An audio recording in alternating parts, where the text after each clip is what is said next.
Hey, how you doing? Have you been so frustrated where you just lost it? You lost your cool. Stay tuned, we'll talk about it.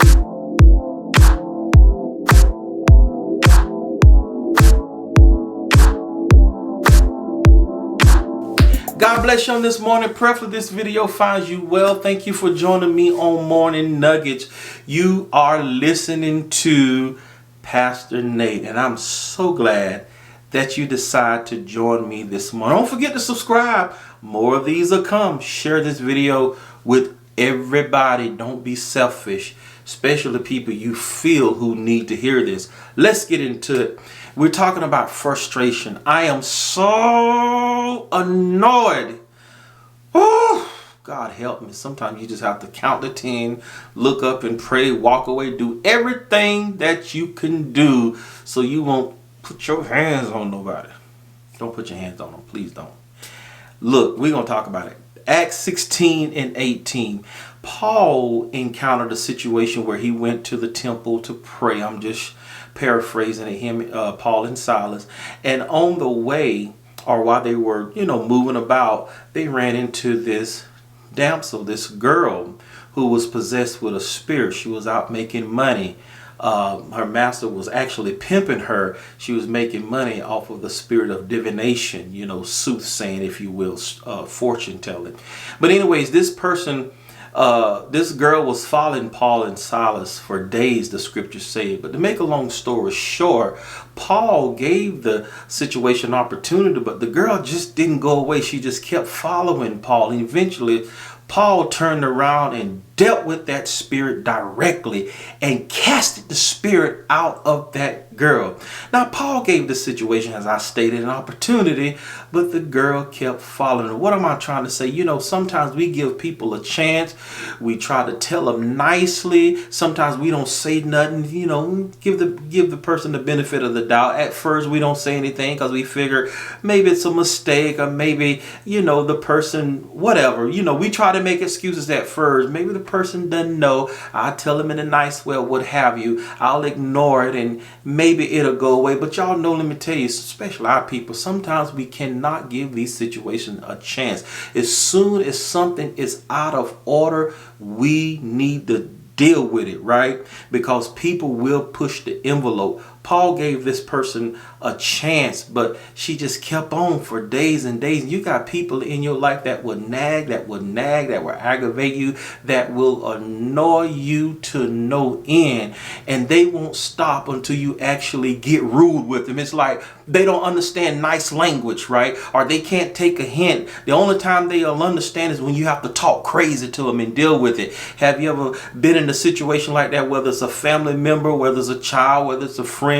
You tried to be nice, you tried to tell them very diplomatically, but they persist on doing what they do to annoy you, and eventually you have to just get down with the get down and get to the nitty gritty and just tell them, look, either you're going to do this or you're going to do that. Now, I'm tired of this. I'm tired of that. Here's an example. I remember I have this pet peeve in my house. Look, don't bother my bottled water, especially if you're going to take a sip out of it and leave the bottle on the table and not drink it, y'all. I don't like to waste nothing. I don't like to waste money. That bothers me. So I tell them, don't bother my water. Now go buy your own water very nicely. And then I put my name on the water and I put it in the refrigerator thinking that's going to keep them from getting it. So, and they just keep getting my bottled water and keep wasting it. And I see bottles all around the living room, 3 or 4 bottles. And one day I just look, y'all, I have to buy this water. If you want your water, go buy your own water. Of course, it was harsher than that. But to make a long story short, sometimes you just have to deal with the situation I'm not going to say in a rude way because, well, maybe it is kind of rude. But before I got rude, I talked to you very nicely about it, but you didn't seem to listen. So I had to kind of be a little more direct and harsh. People can really frustrate you. My God, have mercy. And here's another situation. Numbers, and we're human. Yes, we're Christian, but we're human. And people can get under your skin. Some people do it on purpose, and some people don't know that they're doing it. And that's why you have to tell them at the beginning. Don't let it go on for days and days, right? Because the more you let it go on, even though you try to give it a chance to work itself out, and if it doesn't, the more frustrated you become. And then when you do deal with it, it's just like all out of control. So those things that you don't like, friend, to help you out, deal with it immediately so that it won't get out of hand. Now here's another situation in Numbers 20 and 11, to make a long story short. You know, the people just come from out of Egypt, and they were complaining after all God had done for them. They complained. You brought us here to die. You know, we had fruits and all these things over there, and we don't even have water to drink. But you know, God continued to provide for Israel, but they continued to complain. Have you ever been around people like that, where you tried to please them, you do this, and they always got something to say? They're never satisfied, and eventually you just say, forget it, I'm done, I'm through with you. And then they realize, you know what, I should have been a little more appreciative. You know, people are like that. But Moses, he dealt with these stiff-necked people and these people who were complaining, and God was still blessing and delivering them and bringing them out, but they still complain.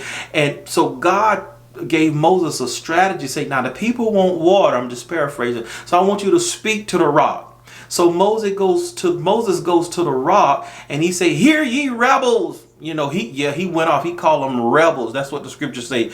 But instead of speaking to the rock like God instructed him, Moses was so frustrated with the people that he just hit the rock. He struck it twice and water came out. Oh, friend, Moses was so frustrated with those people, he disobeyed God. Even though water came out, God told him to speak and to the rock, but Moses got so frustrated and hit the rock, and as a result he missed going into the promised land because he disobeyed God. Friend, what am I trying to say?